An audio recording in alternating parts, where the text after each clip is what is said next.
श्री ज्ञानदेव ज्ञानेश्वर महाराज की जय। अखिल गुणनिधान सच्चिदानंद घन करुणावरुणालय भक्तवत्सल भगवान श्री पांडुरंगाच्या चरणावर मनःपूर्वक साष्टांग अभिवादन करून या पवित्र स्थानामध्ये चातुर्मासाच्या निमित्तानं सत्संग करण्याकरता निवास करणाऱ्या सर्व साधकांबद्दल सद्भाव प्रगट करून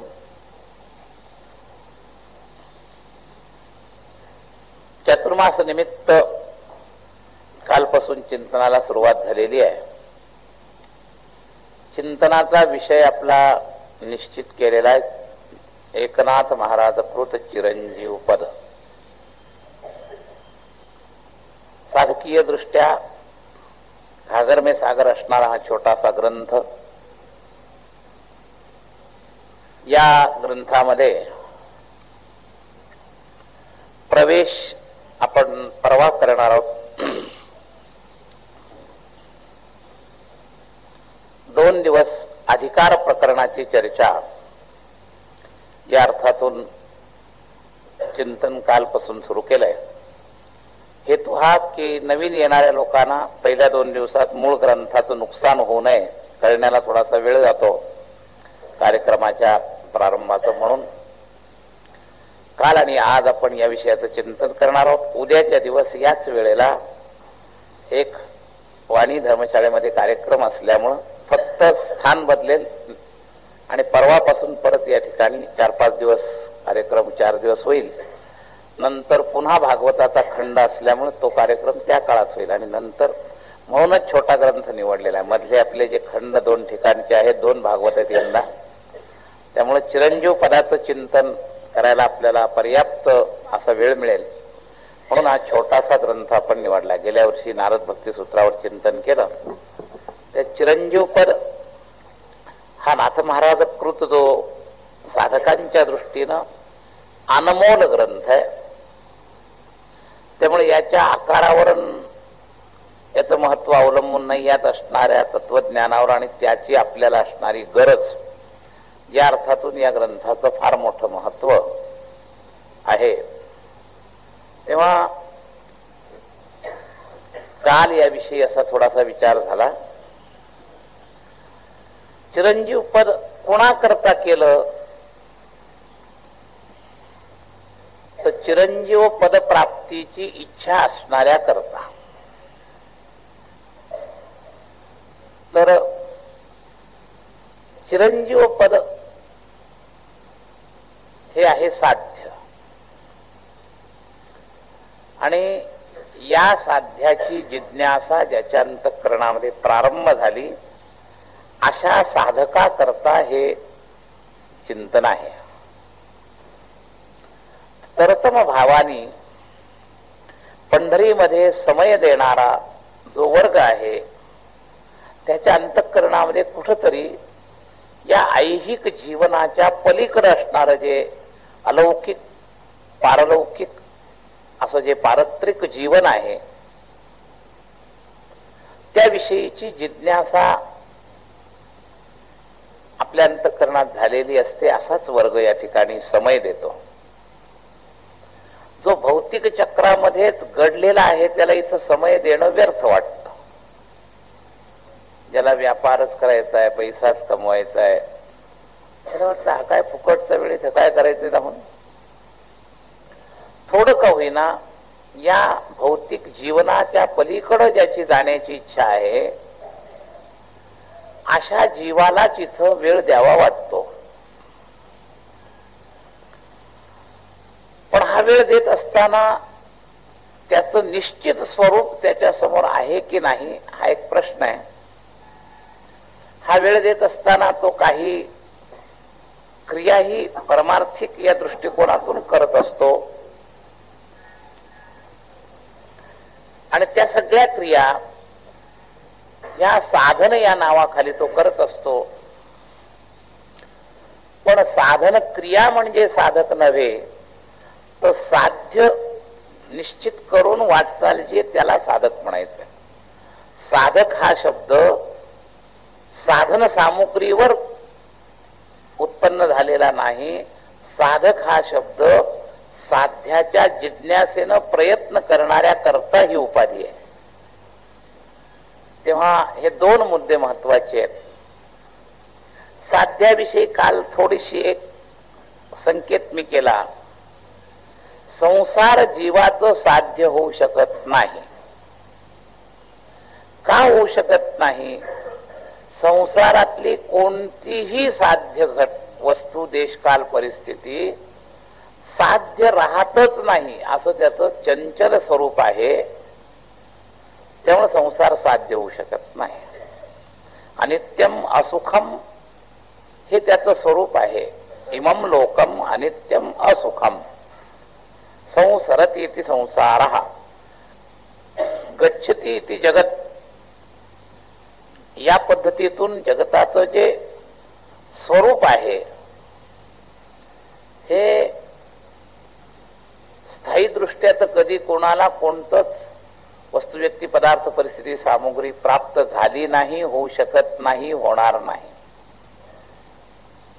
आणि म्हणून हा लौकिक जे वस्तू, व्यक्ती, पदार्थ आहेत, या वस्तू, व्यक्ती, पदार्थ, परिस्थितीनं भरलेला हा संसार हा कुणाचंही साध्य होऊ शकत नाही. प्राप्य प्रापक भाव भगवंताशीच होऊ शकतो, संसाराशी होऊ शकत नाही.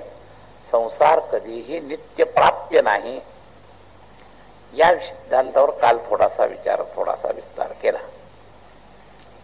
तेव्हा प्राप्त होणारा फक्त परमात्माच आहे. आणि या दृष्टिकोनातून ज्याचा विचार बरोबर झालेला आहे, परमात्मा आहे का नाही इथपासून समाजात लोक आहेत, पण ते इथं नाहीत. जे क्षेत्रावर, धामावर समय देतात त्यांची अवस्था कदाचित दृढ श्रद्धेत अजून कमी असेल, पण देव नाही असा वर्ग नाहीये.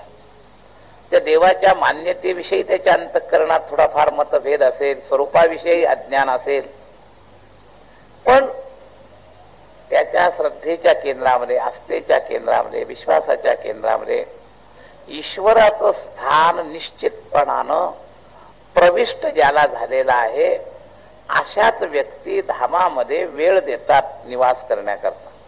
त्याची एक खालचा टप्पा साधकीय दृष्ट्या आहे.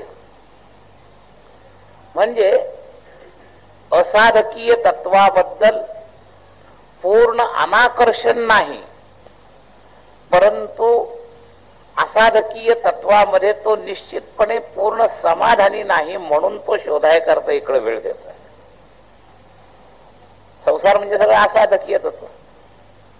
तर या असाधकीय तत्वाबद्दल अजून पूर्ण आकर्षण, पूर्ण संपलेलाच वर्ग इथं आलाय असं नाही. कारण संपलेला आला असता तर तो इथं स्थिर झाला असता. तो येतो जातो म्हणजे कुठेतरी अजून त्याचं आकर्षण शिल्लक आहे. परंतु त्या आकर्षणामध्ये सुद्धा थोडीशी बेचैनी आहे की तो तिथं रमत नाहीये, समाधानी नाहीये. आणि म्हणून या समाधानाचं केंद्र संसार नाही असं वाटणार आहे. नाहीच असा निश्चय झालेला नसेल. सगळे काही साधक अजून या निश्चयापर्यंत पोहोचले नाही की संसार हे रमण्याचं साधन नाहीच. पण असं द्वंद्व झालंय म्हणून ते इकडे वेळ देतात. आणि निदान एवढी सुद्धा फट परमार्थ प्रवेशिक साधक होण्याकरता पुरेशी आहे. निदान न रमणारा जो तिकडे रमणार त्याचा प्रश्नच येत नाही इकडे येण्याचा. हा रमत नाही, त्याला त्याच्यामध्ये बेचैनी वाटते, असा ते थोडासा भाग याच्या अंतःकरणामध्ये आहे. आणि म्हणून तो काही दिवस काय करतो, याच्या जोडीला परमार्थ करतो. प्रपंचाच्या जोडीला सुरुवातीचा काळ जो असतो आपल्या प्रापंचिक साधकांचा तो असा असतो. सोडून परमार्थाची तयारी नसते, पण जोडीला परमार्थ करायची तयारी असते. पण हा जो थोडासा वेळ देतो हा सुद्धा जोडीला परमार्थ करण्याकरता देतो. नाही पण निदान तेवढंच आपलं काहीतरी, जसं रोज तास 2 तास पूजा अर्चेला देतो म्हणजे काय करतो, जोडीला परमार्थ करायला तयार होतो, सोडून नाही. तर हा जोडीला जरी परमार्थाचं पुट देणारा वर्ग जरी असला तरी सुद्धा संत त्याच्याबद्दल आशावादी होतात की एवढं जरी त्याला प्रारब्धाने इथपर्यंत आणण्याचं काम केलंय, त्याच्या विचारानं त्याला इकडं आणण्याचं काम केलंय, तसं थोडीशी थिणगी जरी दिसली तरी सुद्धा फुंकर घालण्याचा प्रयत्न करून तो अग्नी प्रगट करण्याची इच्छा जशी महिलेला होते, थोडासा धूर दिसला, थोडीशी थिणगी दिसली, तर तसं इतक्या प्रमाणातली वृत्ती जरी मानवांमध्ये इथे येणाऱ्या दिसली तरी संत त्याच्यावर फुंकर घालण्याचा प्रयत्न करून त्यातला तो स्फुल्लिंग जो आहे तो अधिक तेज करण्याकरता प्रयत्न करतात. तर त्या प्रयत्नातला एक भाग, याच्यामुळे फार मोठा प्राणवायू आपल्या साधकीय स्फुल्लिंगाला मिळणार आहे. हे जे चिरंजीव पद आहे याच्यामधला फार मोठा प्राणवायू, नुसता वायू चालत नाही, प्राणवायू लागतो, ऑक्सिजन लागतो अग्नी तेज व्हायला. कार्बन डायऑक्साईड मधला वायू जर असला तर तो विझून जाईल. महाराज उलट अग्निशमना करता त्या टाक्या वापरतात, त्याच्यात हवाच असते पण ती नेमकी अग्नी विरोधक असते म्हणून त्या टाक्या ठेवलेल्या असतात छोट्या छोट्या जागेमध्ये, आणि त्यातली जर गॅस सोडला तर तो कार्बन डायऑक्साईड त्या अग्नीला विझवतो. म्हणजे नुसते वायू नव्हे तर त्याला पोषक वायू. तर या दृष्टिकोनातून ह्या संतांचा हा जो ऑक्सिजनचा साठा आपल्याला मिळतोय आपल्या स्फुल्लिंगाला प्रगट करण्याकरता, तो हा नाथवर्णित हा स्फुल्लिंगाचा साठा, याचा आपल्याला सदुपयोग करण्याच्या दृष्टिकोनातून आपण याचं चिंतन करणार आहोत. कमीत कमी जसं पानावर बसण्यापूर्वी भूक पाहिजे, भुकेचे पदार्थ निर्माण करणं हा एक वेगळा भाग आहे, पण भूक पाहिजे. तर भूक हा जेवणाचा खरा अधिकारी. कोणत्या जातीचा, गरीब का श्रीमंत याच्यात थोडीफार ढिलाई बदल करता येईल सगळा, पण भूकच नसेल तर बाकी सगळं असूनही उपयोग नाही. तर सर्वात महत्वाची गोष्ट आहे आपल्या अंतःकरणामध्ये उद्धाराची भूक. सत्संगाचा सगळ्यात मोठा जर अधिकार श्रोत्यांमध्ये काही अपेक्षित असेल तर ही भूक हा अपेक्षित अधिकार आहे. तेव्हा ही भूक सुद्धा निर्माण करण्याचा प्रयास काही विशिष्ट प्रमाणात केला जाऊ शकतो. कोणाकरता तर रोग्याकरता. मग या सत्संगामध्ये काही टप्पा भूक निर्माण करण्याकरताही उपाय आहे. अधिकार प्रकरणामध्ये जी चिंतनाला विषय घेतलाय त्याचा मूळ अधिकारी जो आहे तो भूक असणार, आणि त्याच्या जोडीला जे विस्तार चिंतन करायचंय त्याच्यामधलं काही चिंतन हे भूक निर्मितीच्या बद्दल सुद्धा चिंतन करणार आहे. तेव्हा काहींच्या अंतःकरणामध्ये आरोग्याकरता शरीरात अन्न पाहिजे हे कळतंय, पण कळून अन्न जिरत नसतं. कळणं वेगळं आणि शरीरामध्ये अन्न जिरणं वेगळं, लक्षात घ्या. तर अन्न जिरण्याची जी कॅपॅसिटी ही खरी निरोगीता आहे, पण कळणं आणि जिरण्याची कॅपॅसिटी याचा कसा अन्योन्याश्रय संबंध आहे, या दोन्हीची आवश्यकता आहे. रोग रोग निवृत्तीची इच्छा व्हायची असेल तर रोगाचा दुष्परिणाम कळला पाहिजे, तर रोग निवृत्तीची इच्छा तीव्र होते. नाही तर काही असे मधुर रोग असतात की त्या रोगामध्ये बाहेरून संवेदना कमी असते, त्यामुळे त्याला रोग निवृत्तीची इच्छा लवकर होत नाही. जर बुद्धीनं त्याचा दुष्परिणाम कळला तरच तो रोग निवृत्तीच्या इच्छेमध्ये तीव्रता घेतो. याला उदाहरण सांगायचं म्हणजे डायबेटीस हा रोग असा आहे की याच्या शरीरात डायरेक्ट संवेदना लगेच काहीही होत नाही. मूळव्याध असले तर जेव्हा शौचाला त्रास होईल, ताप आला त्रास होईल, पण डायबिटीस असा मजेशीर रोग आहे विचित्र की त्याला वरून काही त्रास कळत नाही, पण अंतरंग दुष्परिणाम मात्र वाढत जातात. जर जीव सावध राहिला नाही तर अंतरंग दुष्परिणाम जे व्हायचे ते होतात. तर तसं या भवरोगाचं वैशिष्ट्य या डायबिटीस सारखं आहे. हा जसा शारीरिक रोगामध्ये डायबिटीस हा निवृत्त करावा असं लवकर न वाटण्याचं कारण त्याचे अप्रत्यक्ष दुष्परिणाम होतात, पण प्रत्यक्ष संवेदना दुःखाच्या कमी. डोळा दुखायला लागला तर संवेदना आहे, तो बरा व्हावा वाटतं. पोट दुखायला लागलं तर संवेदना आहे, बरा व्हावं वाटतं. असे 70-80 टोक असे रोग असे आहेत की ज्या संवेदनामुळं त्या बरे करण्याची इच्छा आहे, पण याला दुःख संवेदना नाही. त्या डायबिटीसला प्रारंभीच्या बऱ्याच मोठ्या काळामध्ये दुःख संवेदना नाहीत. परिणाम मात्र फार मोठा भोगावा लागतो. जर तुम्ही दुर्लक्ष करत गेलात तर एकदम ब्लड प्रेशर कडे जाईल, हार्ट कडे जाईल, पॅरालिसिस कडे जाईल, डोळे खलास होतील. हे एकदम परिणामाच्या लेव्हलला जर तुम्ही दुर्लक्ष करत गेलात तर, पण सुरुवातीला फार मोठे काही त्याच्यात फार प्रकार आहेत. 21 प्रकारचे डायबिटीस आहे, पण आपला काही रोगाचं प्रवचनाचा मुख्य विषय नाही, त्यामुळे त्याचा विस्तार जास्त करायची गरज नाही. तर मी स्वतः त्या रोगातला असल्यामुळे मला बरंच ज्ञान त्याचं झालेलं आहे. किती प्रकारचे काही डायबिटीस मध्ये या लवकर संवेदना कळतात, लघवीला वाढते वगैरे. काही डायबिटीस असे की त्याच्यात ह्या सुद्धा संवेदना लवकर कळत, म्हणजे तो जीव सावध होत नाही लवकर. तर अशा प्रकारे या डायबिटीस मध्ये प्रारंभिक सावधानी लवकर नाही. परिणाम आहेच दुष्परिणाम, पण सावधानी बुद्धीद्वारा करावी लागते.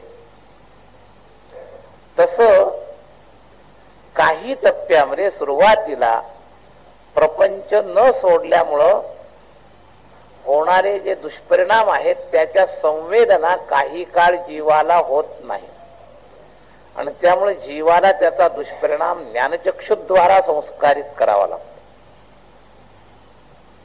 म्हणजे अन्नाची गरज शरीराला आहे, पण भूक लागत नाही. काविळीमध्ये काही काळ भूक लागत नाही, त्याचं लवकर तो नोंदच घेत नाही. काविळीचं पहिलं लक्षण हे भूक कमी होणं. लक्षात. तर असं हा भवरोग आहे. आपली भूक कमी आहे याची संवेदना रोग म्हणून आम्ही घेत नाही. काही लोकांना तो उलट वाटतं, बरं काय भूक कमी लागली चांगलंच आहे. सहज एखाद्या निरोग्याची भूक कमी असणं वेगळं आणि रोगाने भूक कमी होणं वेगळं असं आहे. ते सगळं बहिरंग वातावरण. मी उदाहरण कशा करता सांगतोय तर परमार्थाचं साधक बनत असताना साधक ही उपाधी साध्य प्राप्तीच्या तुमच्या उत्कंठेवर तुम्हाला साधक ही उपाधी दिली जाते. आणि ही उत्कंठा जी दबलेली आहे ही प्रगट करणं हा एक भाग आहे. ज्यांची प्रगट आहे त्यांना त्या उत्कंठेच्या पूर्तीपर्यंत नेण्याकरता हा ग्रंथ आहे.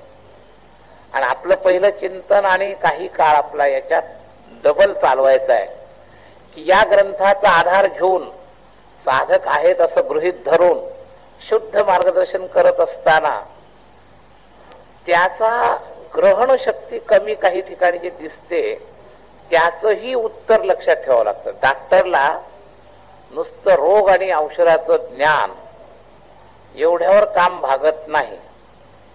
त्या रोगाची कुणामध्ये किती प्रमाणात प्रवेश आहे, निदान का करावं लागतं.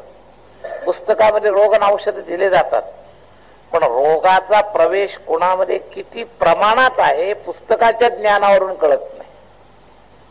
पुस्तकी ज्ञान आपल्याला हे नाही दाखवू शकत.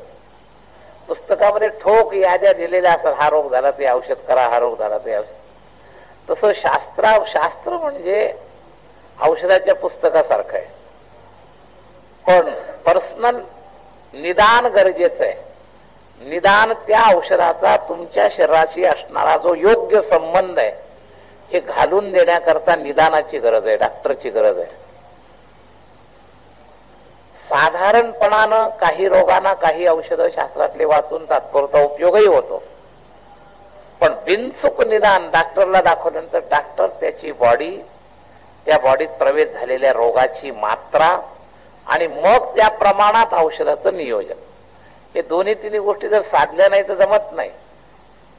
काही वेळेला वाचून नुसते आपण औषधं घेतले, त्या औषधामध्ये काही स्ट्रॉंग गोळ्या असतात, MG वेगवेगळे असतात, 250 MG 500 MG, ती जर गोळी जर जास्त झाली तर तो एक रोगच तयार होतो, लक्षात घ्या.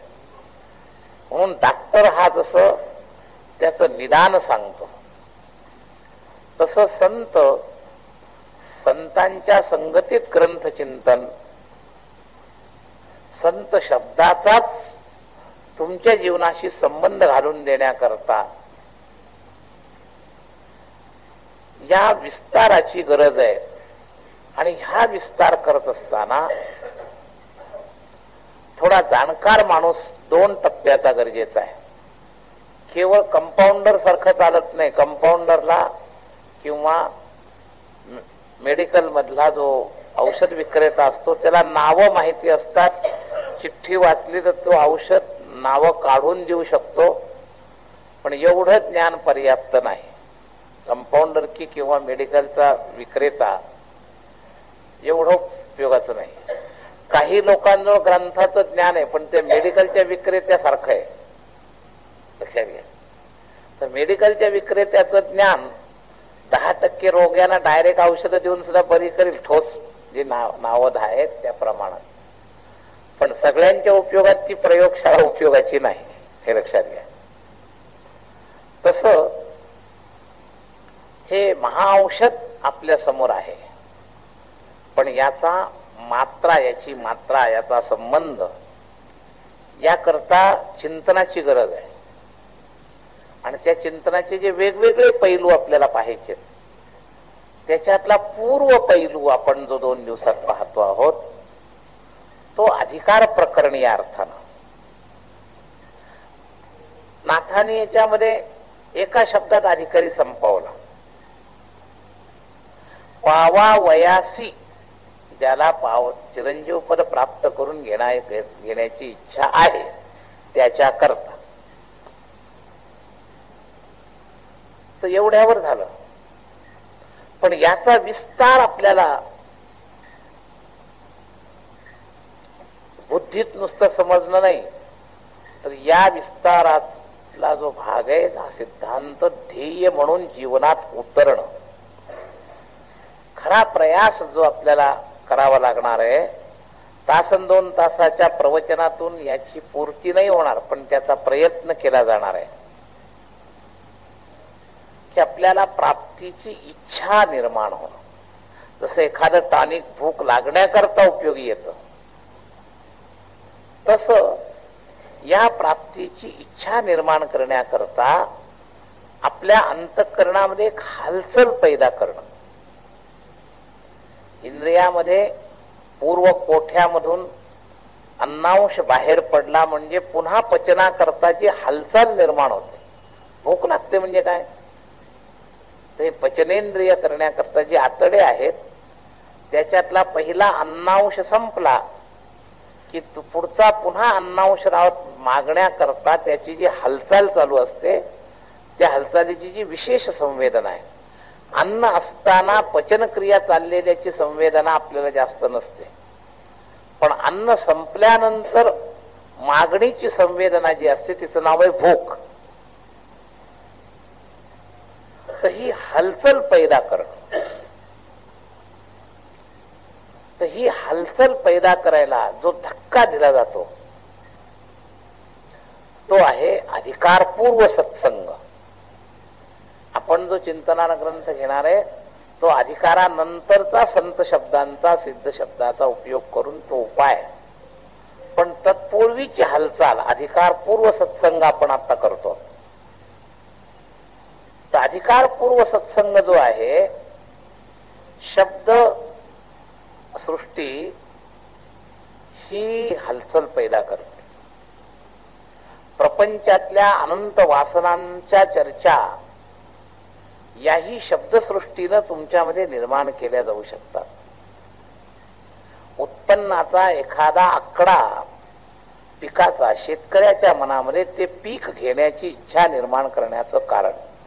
शेतकी मदतनीसनं जर व्यवस्थितपणानं लेक्चर दिलं आणि जर सापेक्ष तुम्हाला दाखवलं सध्या तुम्ही करत असणारी पिकं त्याची फायद्याची आकडेवारी आणि जे त्याला पीक तुमच्यावर त्याची फायद्याची आकडेवारी हे जर तो समजावून सांगण्यामध्ये सफल झाला तर काय होतं, तुमच्या अंतःकरणामध्ये ती पीक करण्याची इच्छा पैदा होते. ही इच्छा जी आहे ना याचं नाव भूक. प्रत्येक भुकेचं स्वरूप वेगळं आहे. अन्नाच्या भुकेचं जे स्वरूप आहे ते सगळ्या भुकेचं स्वरूप नाही. भुकेचे स्वरूप वेगळे आहेत, भुकेच्या संवेदना वेगवेगळ्या आहेत, भूक प्राप्तीचे पदार्थ घालण्याची स्थानही वेगवेगळे आहेत. अन्न तोंडात घालावं लागतं, शब्द कानाद्वारे जातो, रूप डोळ्याद्वारे जातं. तर पंच ज्ञानेंद्रियाचे पंचविषय वेगळे आहेत, त्या पंचविषयाचा उपभोग वेगळा आहे, त्या पंचविषयाची जिज्ञासा वेगळी आहे, त्या पंचविषयाच्या जिज्ञासा पूर्तीतला आनंदही त्याचंही स्वरूप थोडंसं भिन्न आहे. तर ही भूक निर्माण करण्याची जशी व्यवहारी सामुग्री आहे, सुंदर आवाज कानाला पुन्हा ऐकण्याची भूक निर्माण करतो, सुंदर रूप पुन्हा पाहण्याची भूक निर्माण करतो, तसं शब्दशास्त्र कानाच्या भुकेचे 2-4 प्रकार आहेत. अनेक चवी आहेत. जसं जिभेला खारट तिखट आंबट षड्रस प्रधानता आहे, तसं कानाच्या भुकेचे सुद्धा वेगवेगळे स्वरूप आहेत. जो केवळ इंद्रियातच रमतो, इंद्रिय स्पर्शी जो आहे त्याला स्वरयुक्त मधुर आवाज ही त्याच्या कानाची भूक असते. पण जो थोडा त्याच्या पुढे सरकतो तो अर्थानुसंधी शब्दावर आकृष्ट होतो. सगळे नुसते स्वरावर आकृष्ट होत नाही. कीर्तनामध्ये सगळ्याचा संगम आहे, सगळ्यांना आकृष्ट करण्याचं साधन आहे. म्हणून कीर्तनामध्ये स्वर प्रधानताही आहे, ताल प्रधानताही आहे आणि अर्थानुसंधानी शब्द प्रधानता आहे. पण मुख्य श्रोता वक्त्यामध्ये आध्यात्मिक भुकेला ही जी स्वर प्रधानता आहे ही गौण आहे. लक्षात घ्या. याच्यामध्ये एक अंतर्मुखतेनं जर स्वरभोग स्वरानुसंधान असेल तर वेगळा. लावणी मृदंग श्रुती टाळ घोष सेव ब्रह्मरस आवडीने इथं जे नादानुसंधान आहे हे वरच्या दर्जाचं आहे. पण सर्वसामान्य लोक रेडिओ लावून जे काही गायकांचे गाणे ऐकतात ते हे सारखं नाही. लावणी मृदंग श्रुती टाळ घोष हे चिंतन आणि तो जो सामान्य स्वरभोगी जीव जे रेडिओचं ऐकतो हे दोन्ही सारखे नाही. तर आपण तो भागापेक्षा पुढचा टप्पा प्रवचन म्हटलं तर यामध्ये अर्थानुसंधानी जे शब्द आहेत या शब्दाची किंमत ही केवळ श्रवणेंद्रिय द्वारा त्या शब्दांना आत नेण्यामध्ये नाही, तर ज्या अर्थानुसंधानातून ते शब्द फेकले गेलेले आहेत त्या लेव्हलच्या अर्थानुसंधानाशी आपली वृत्ती तदाकार करणं असं आहे. मग ही खरी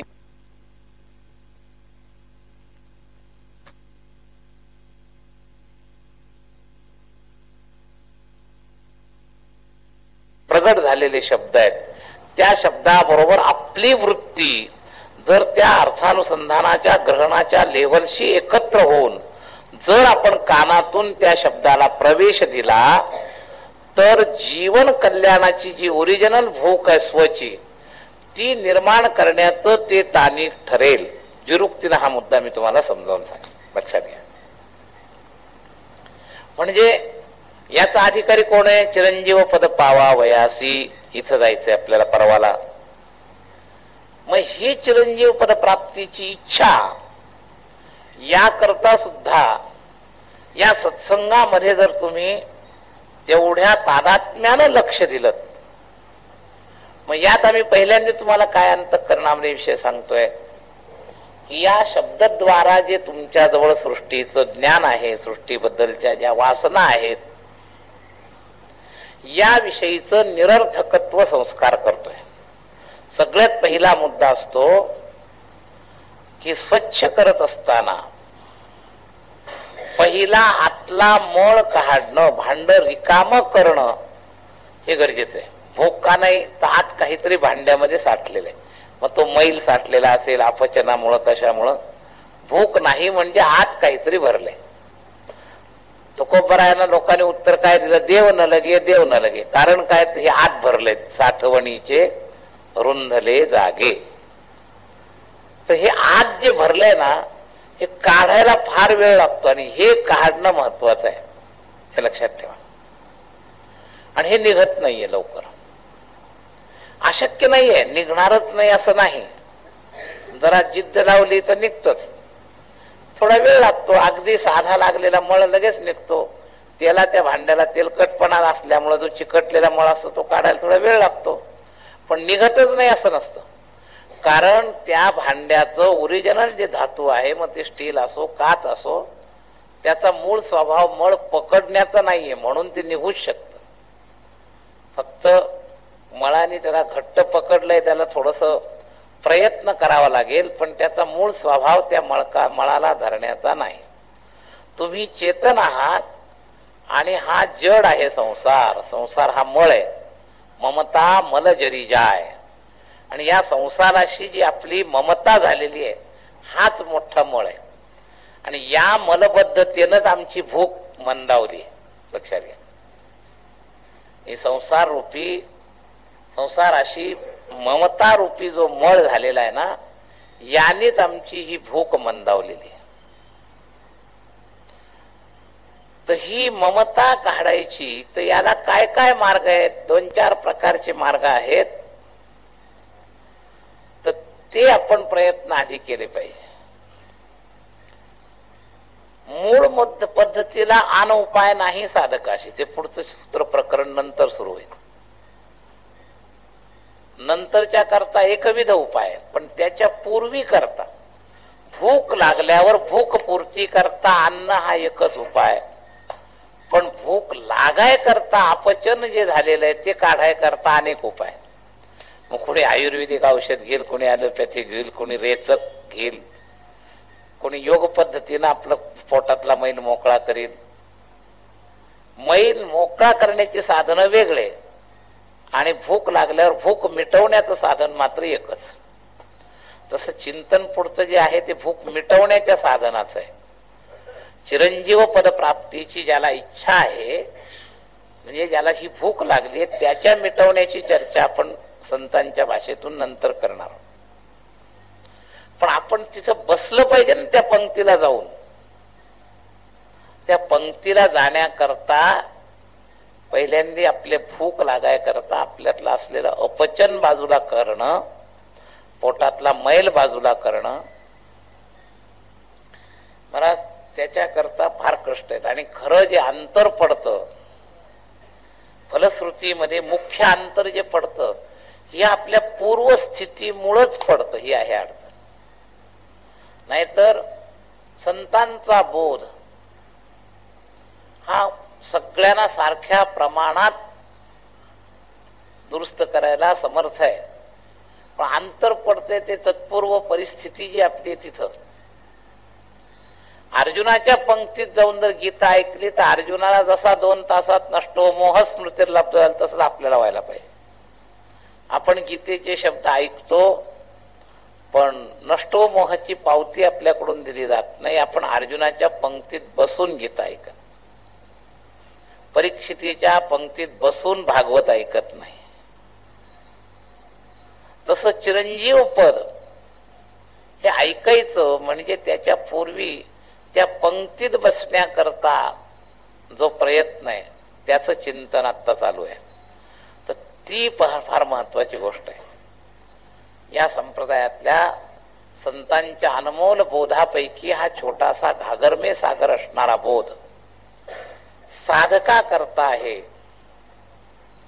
आपण आपल्याला साधक म्हणवतो.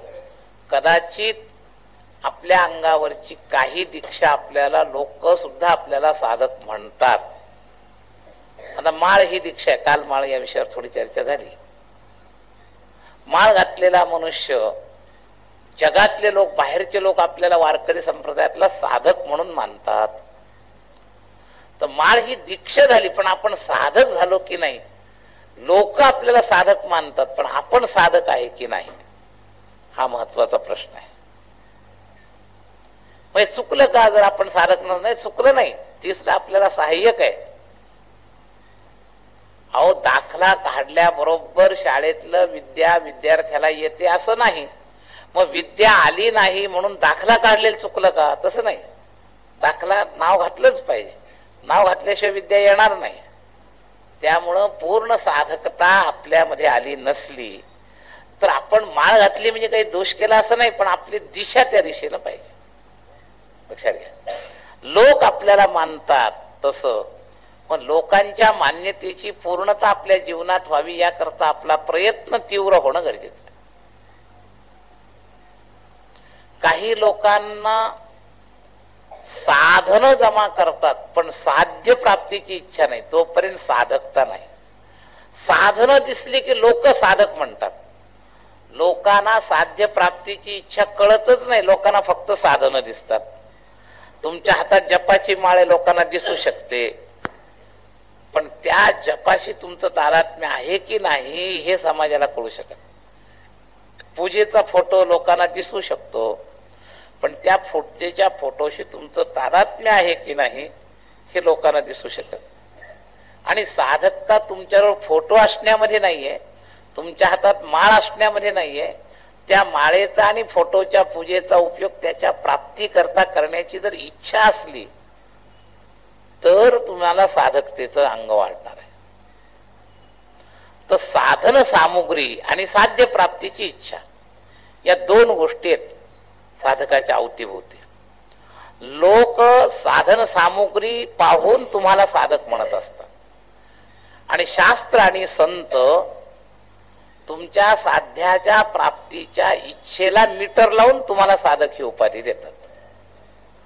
संत साधन सामुग्री पाहून तुम्हाला साधक म्हणत नाही, समाज मात्र साधन सामुग्री पाहून तुम्हाला साधक म्हणतो. भगवा कपडा आमच्या अंगावर दिसला की लोक आम्हाला साधू म्हणतात. ही साधन सामुग्री आहे, लक्षात घ्या. ही म्हणजे साधुता नव्हे, पण लोक याच्या पलीकडे जाऊ शकत नाही. कोणीच जात नाही का? कोणी जात नाही असं नाही, पण लोक याच्या पलीकडे नाही जाऊ शकणार. लोकांची दृष्टी इथपर्यंत, त्याच्या अंगावर भगवा कपडा साधू पाया पडतात. मग थोडे बुद्धिमान असले तर त्यांना उलट सुलट कळलं तर ते त्याची निंदा करतात, चर्चा करतात. पण तरी सुद्धा तो त्याच्या मूळ मुद्द्याला स्पर्श करू शकत नाही. मूळ मुद्द्याला संत आणि शास्त्र स्पर्श करू शकत. लक्षात घ्या. परमात्मा, संत आणि शास्त्र त्याच्या मूळ मुद्द्याला स्पर्श करू शकतात. तर साधक ही उपाधी ही साध्याच्या प्राप्तीच्या मीटरवर अवलंबून आहे, साधन सामुग्रीवर अवलंबून नाही. हा महत्वाचा मुद्दा लक्षात घ्या. आणि नेमका आपण कधी कधी साधन सामुग्रीमध्ये प्रमाणापेक्षा जास्त अडकतो. साधन सामुग्रीची उपेक्षा नाही, पण साधन सामुग्रीशी जास्त अडकू नका. आपण कधी कधी थोडं साधन सामुग्रीशी जास्त अडकतो. तिथे जायचं म्हणजे आपल्याला पाहिजेच म्हणतो, त्याशिवाय ते जमायचं नाही. तर साधन सामुग्री असली तर त्याला लाभ होतो, पण अगदी ठराविक प्रमाणात. कारण काय आहे, आमची जी साधन सामुग्रीचा विषय जो आहे, आमच्या संतांनी आणि शास्त्रांनी फार इतका पुढे नेऊन टाकलाय की त्याच्यातल्या कोणत्याही साधन सामुग्री असली तर बिघडणार नाही, पण असावीच असा आग्रह न ठेवता त्या तत्वाला पोहोचता येईल इथपर्यंत सूक्ष्म साधना सांगून ठेवल्या. आपण गेल्या 2-4 वर्षात गीतेवर चिंतन करत असताना करणनिरपेक्ष हा विषय 2-4 वेळा आपल्या चर्चेमध्ये आला. मग जर करणनिरपेक्ष साधनेपर्यंत संत पोहोचलेत, मग साधन सामुग्री कुठे आहे? करणनिरपेक्ष सुद्धा साधन होऊ शकतं, तर साधन निरपेक्ष तर होऊ शकत. कालनिरपेक्ष, करणनिरपेक्ष साध्य जे आहे हे कालनिरपेक्षही आहे, करणनिरपेक्ष आहे. आणि करणनिरपेक्ष असल्यामुळं साधन सामुग्रीची अनिवार्यता नाही. आणि निरपेक्ष या शब्दाचा अर्थ गरज नाही असा नाही, किंवा ज्यांच्याजवळ ते साधन आहे ते कमी जास्त असं मीटर लावण्याकरता तो शब्द नाही. पण त्यापैकी काही का साधन आहे आणि नाही, कारण जे प्रकृतीतली साधन सामुग्री असते ती पराधीन असते. त्यातल्या काही साधन सामुग्रीला प्रारब्धाची जोड असली तर ती साधन सामुग्री मिळेल. आणि पराधीन गोष्टी परमात्मा प्राप्तीमध्ये काहीही संतांनी आणि शास्त्राने ठेवलेल्या नाही. स्वाधीनतेच्या आधारावर परमार्थ आहे असं संतांचं आणि शास्त्राचं म्हणणं आहे. मग पराधीन करण आहेत, साधन सामुग्री आहे, याच्यामध्ये पराधीनता जी असेल त्या बाबतीत अनिवार्यता संत आणि शास्त्र मानायला तयार नाही. आवाज गोड आहे असला तर भजन करावं, पण नसला तर संत आणि शास्त्र असं म्हणत नाही की ज्याला आवाज गोड नाही त्याचं भजन चालणार नाही, त्याने देव भेटणार नाही, असं काही म्हणत नाही कधी संत शास्त्र. हे त्यातलं एक छोटस फक्त उदाहरण सांगितलं. असं साधन सामुग्री जी आहे, जी ज्या प्रकारची आहे त्याच्यावर अनिवार्यतेचा आग्रह संतांचा आणि शास्त्राचा नाही. पण अनिवार्यतेचा आग्रह एका बाबतीत आहे. कोणत्या बाबतीत? त्या तत्वाच्या प्राप्तीची अपेक्षा, इच्छा, या बाबतीत अनिवार्यता आहे. म्हणून साध्यावरून साधकता ठरली जाते, साधन सामुग्रीवरून नाही. कालचाच मुद्दा पुढे विस्तारित चाललेला आहे, काल याच्यावर काही थोडी चर्चा सांगितली. तर साधकता ही साध्य संबंधित आहे, साधन सामुग्री संबंधित नाही. आणि याच्यामुळं 2 फायदे होतील. याच्यामुळं न्यूनगंड आणि पराधीनतेला स्थानच राहणार नाही. माझं वय झालंय, आता कसं काय होईल? साधन सामुग्रीचं प्राधान्य जर संपलं तर वय झालंय ही उणीव देह नावाच्या साधन सामुग्रीवर आलेली आहे. साधन सामुग्री हा अनिवार्य भाग नाही. श्रीमंत आहे, गरीब आहे, याच्यामुळे कोणतेही न्यूनगंड परमार्थामध्ये मानायची गरज नाही. कारण या श्रीमंत गरिबीचा परिणाम साधन सामुग्रीवर होऊ शकतो, साध्याच्या प्राप्तीच्या इच्छेवर याचा काही परिणाम होऊ शकत नाही. साध्य जो परमात्मा आहे त्याच्या प्राप्तीची जी इच्छा आहे त्याच्यावर या सगळ्या गोष्टीचा फारसा परिणाम होत नाही. हे सहाय्यक होऊ शकेल. गोड आवाज असला तर मन एकाग्र व्हायला, तालस्वराच्या याच्यात भजन करायला लाभ होऊ शकेल. पण हा असला तरच भजन करता येईल किंवा तेच भजन फक्त देवाला आवडेल असं नाही, लक्षात घ्या. म्हणून साध्याच्या प्राप्तीबद्दलचा जो संबंध आहे तो साधकतेशी महत्वाचा आहे. साधन सामुग्रीचा संबंध गौण आहे. याच्यामुळे तुम्हाला एक लाभ होईल, तुम्ही असेल तसे देवाला भेटण्याचे अधिकारी आहात असा आत्मविश्वास पैदा होईल. साधन सामुग्रीचा एकदा विषय डोक्यात जर घुसला तर आपल्यामध्ये नैराश्य होईल, काय बाबा ते असं पाहिजे, आपल्यात तर काही तसं नाही, मग घोटाळा आहे.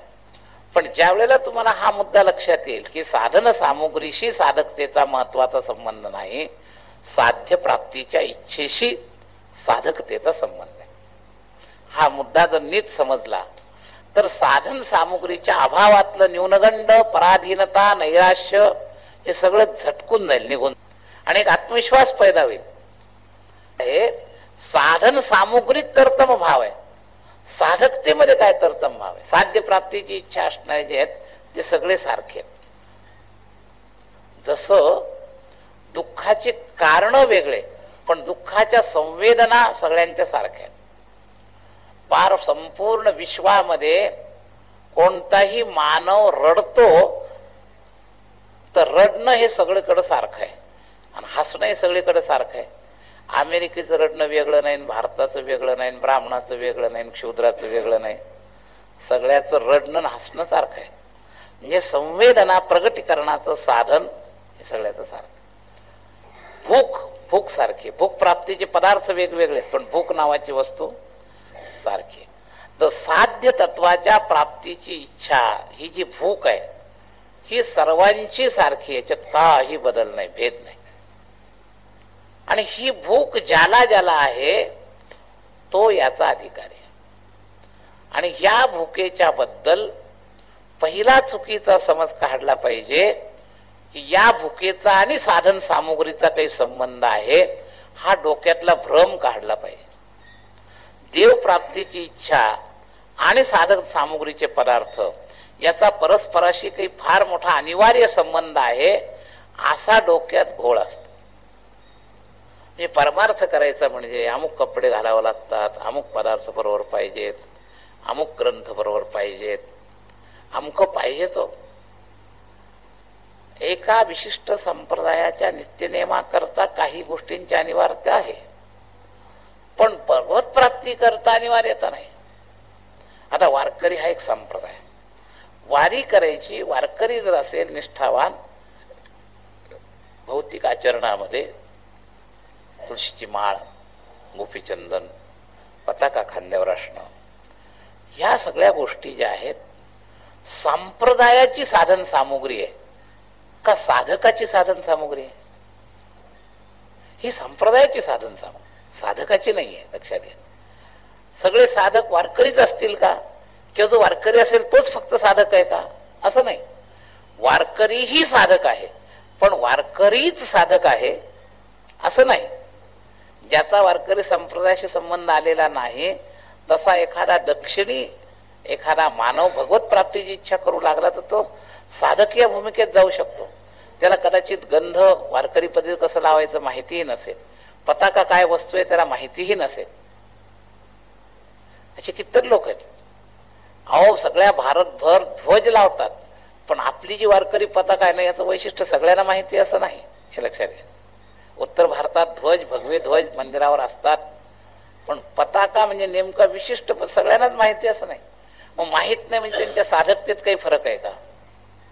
ते साधक नाहीत का? साधक आहेत. म्हणून साधकतेचा साधन सामुग्रीशी संबंध नाही. संप्रदायानुसार आपण त्याचा आधार घेतला तर बिघडत नाही. वारकरी व्हायचंय त्यांनी त्या वारकरी संप्रदायाच्या असणाऱ्या परंपरेनुसार साधन सामुग्रीचा उपयोग करावा, करण्याशी विरोध नाही. पण अंतःकरणामध्ये न्यूनगंड पैदा करू नये की ही एवढी गोष्ट नसली तर आपल्याला काही होताच येणार नाही, असं न्यूनगंड होता कामा. हे न्यूनगंड समाप्त होईल कशामुळं? तुमच्या मनात जर हा विचार हा पटला की साधक तत्व, साधकता ही साधन सामुग्रीशी प्रधानतेनं संबंधित नसून साध्य प्राप्तीच्या इच्छेशी संबंधित आहे. हा एकच सिद्धांत तुम्ही अधिकाराच्या दृष्टीनं पहिल्यांदा लक्षात घ्या. साधन सामुग्रीशी संबंध नाही याचा अर्थ त्याच्याशी विरोध आहे असाही अर्थ करू नका. विरोध नाहीये, साधन सामुग्रीशी विरोध नाही पण अनिवार्य आवश्यकताच आहे असंही नाही. म्हणजे बऱ्याच मोठ्या बाहेरच्या भानगडीतून आपण मोकळे झालो, आपला आत्मविश्वास प्रगट होईल. नाहीतर बऱ्याच गोष्टी आडव्या येतील. स्त्रीत्व, पुरुषत्व, वेश, खाणं, हे सगळे जे संप्रदायानुसार नियम आहेत ही साधन सामुग्री आहे. याचा उपयोग जरूर होतो, हा भूक लागण्याकरता होतो. पण भूकेनंतर जे पोट भरण्याचं मुख्य तत्व आहे साध्य प्राप्तीची इच्छा, याच्यातून साध्याची प्राप्तीनच फक्त पोट भरणार आहे, साधन सामुग्रीनं पोट भरणार नाही. साधकतेची पूर्णता सिद्ध कुणाला म्हणतात? ज्या साधकाला साध्य प्राप्त झालं त्याला सिद्ध म्हणतात. साधन प्राप्त झालेलं कोणी सिद्ध म्हणत नाही.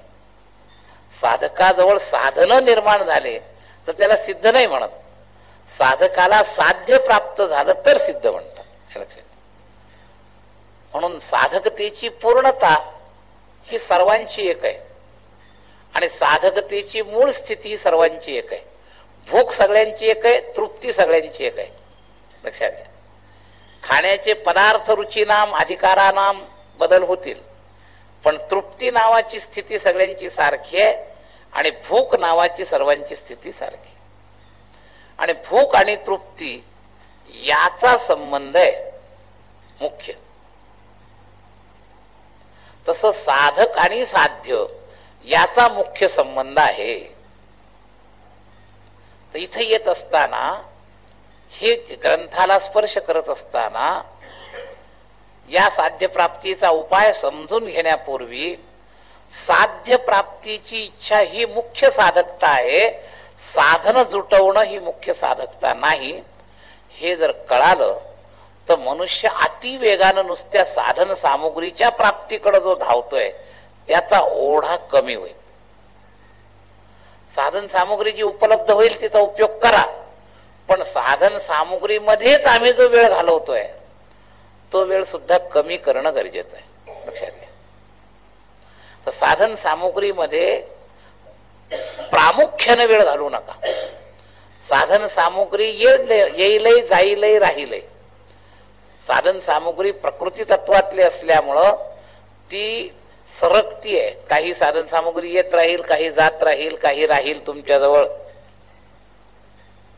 कारण गच्छती ती जगत, या जगतातली आहे ती सगळी, त्यामुळे ती तिच्यात बदल होत राहील आणि आम्ही बराच वेळ तिला आवळून धरण्यातच वेळ घालवतो. मी बांधलेला माझा मठ पंढरपुरात तसाच्या तसा कसा राहील याच्याकरता आमचा फार वेळ जातो. लक्षात घ्या. त्यांनी पाठवला, आला, राहिला, गेला याच्याकरता जखडून तुम्ही वेळ घालवू नका. इथं साधकतेचा अपव्यय हा. लक्षात घ्या. मठ आल्यानं बिघडत नाही, पण मठ जपून ठेवण्याचा जो आग्रह आहे त्यांनी बराच मोठा साधकतेतला अपव्यय होऊन राहिला वेळेचा. तर साधन सामुग्री येईल आणि जाईल. साधन सामुग्रीशी प्रधान चिकटू नका साधकाने.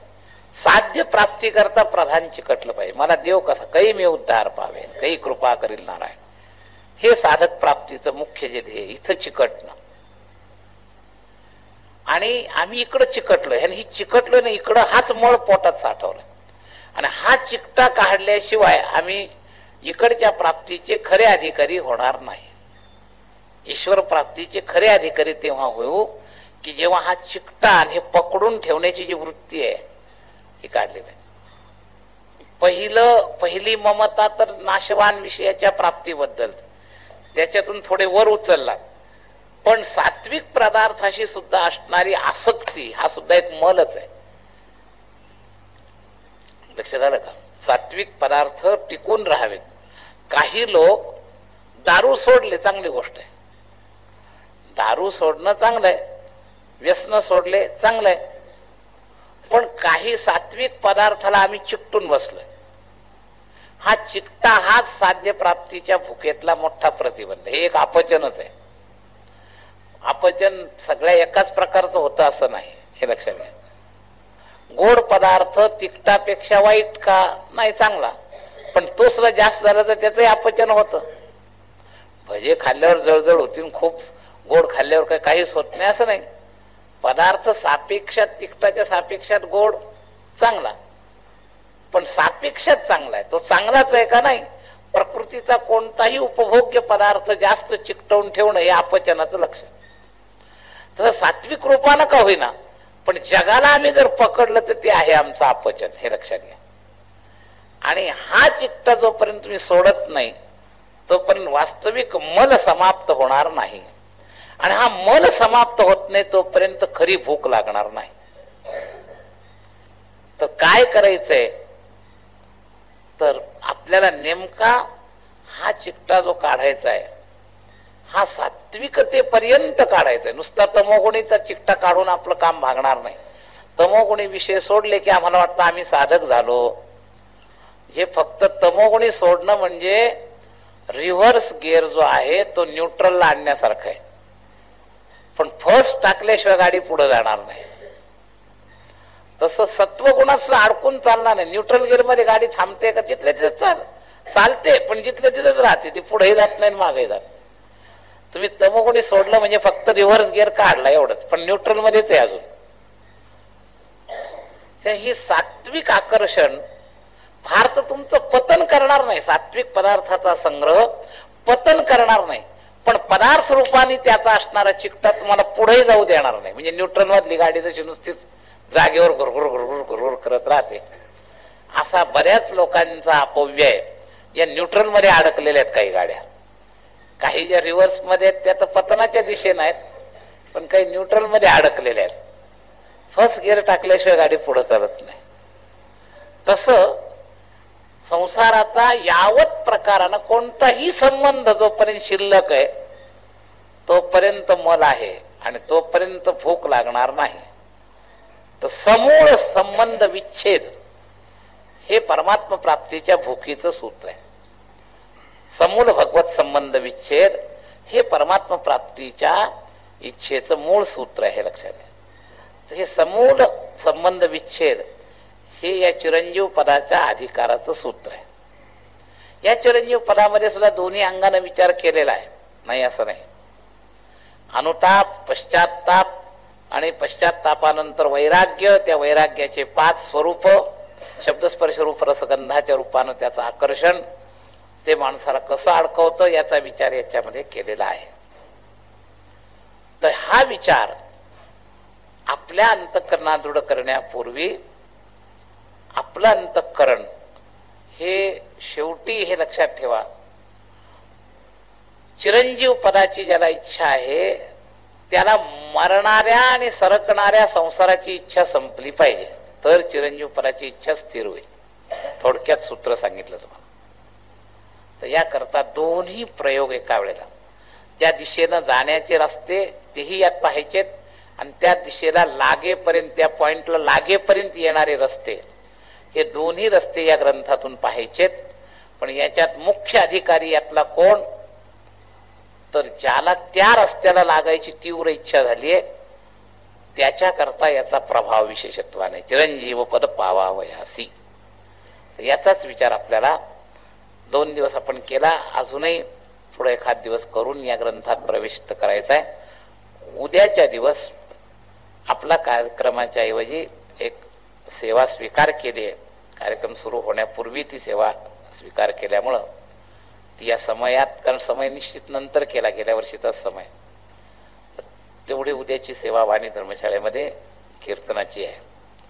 आणि शुक्रवारी प्रवचन ते आपल्या समयाच्या आत आहे, त्यामुळे त्याच्या काही आपल्याला ह्या इथलच्या चिंतनाला आडवं नाहीये. इथलचं चिंतन जे आहे ते 7 ते 8 रविवार